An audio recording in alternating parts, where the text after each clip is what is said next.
군산 미공군 전투기의 잇단 사고 소식에 새만금 주변 주민들의 불안감이 커지고 있습니다. 최근 2달 사이 전투기 2대가 해상에 추락한 데 이어 최근에는 연료통 2개가 새만금 내측 간척지에 떨어졌기 때문인데요. 미사일이 떨어진 것 아니냐며 주민들은 불안해하는 가운데 새만금 개발이 본격화하면서 안전에 대한 대비책도 과제로 부상하고 있습니다. 전재웅 기자입니다. 지난 22일 오전 10시 반쯤 새만금 상공을 날던 미 공군 전투기가 뭔가를 떨어뜨려 일대 혼란이 빚어졌습니다. 주변 도로를 달리던 운전자는 당시 미사일이 떨어진 줄 알았다며 불안한 마음을 감추지 못합니다. 머리 위로 전투기들이 많이 다니거든요. 저도 깜짝 놀랐습니다. 검은 연기를 내면서 이렇게 빙글빙글 돌면서 이렇게 추락하면서 빵 소리가 났습니다. 군산 미군 기지에 확인한 결과 낙하물은 연료통 2개. 전투기에 비상 상황이 발생해 의도적으로 연료통을 떨어뜨리고 시급히 활주로로 복귀했다는 겁니다. 그런데 연료통이 떨어진 곳은 미군 기지에서 2km가량 떨어진 새만금 간척지.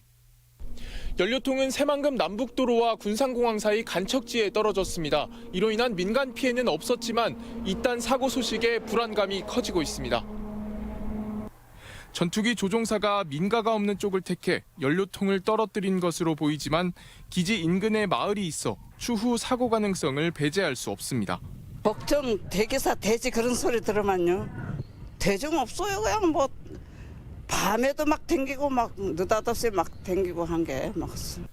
주민들은 수십 년간 크고 작은 사고를 넘겼지만 최근 잇단 전투기 추락과 비상사고 발생 소식에 불안감을 숨기지 못합니다.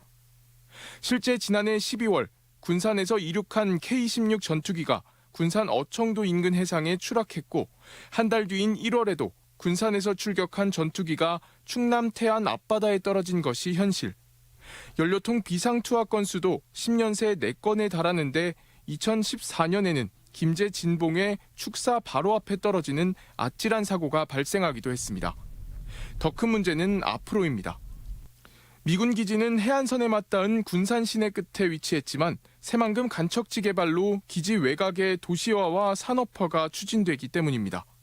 신공항과 항만, 연구단지와 산업단지 개발이 본격화하면서 육지화된 곳이 상당하고 간선도로가 놓여 민간인 통행도 증가할 전망.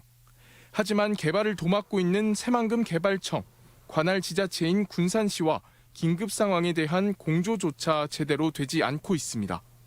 우리 관련해서 저희가 특별히 들은 사항은 없고요. 그리고 아마 이치에 대해서 저희가 또 들은 바가 없어서. 군산 지역이잖아요. 군산 작전 지역이라 저희가 어떻게 할 수는 없을 건데. 미 공군 8전투비행단은 연료통 투하건과 관련해 지역사회의 안전을 중요하게 생각한다며 민간인들에게 해를 끼치지 않도록 최선의 노력을 다하고 있다는 입장입니다.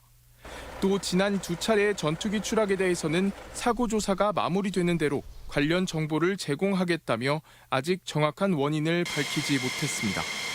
MBC 뉴스 전재웅입니다.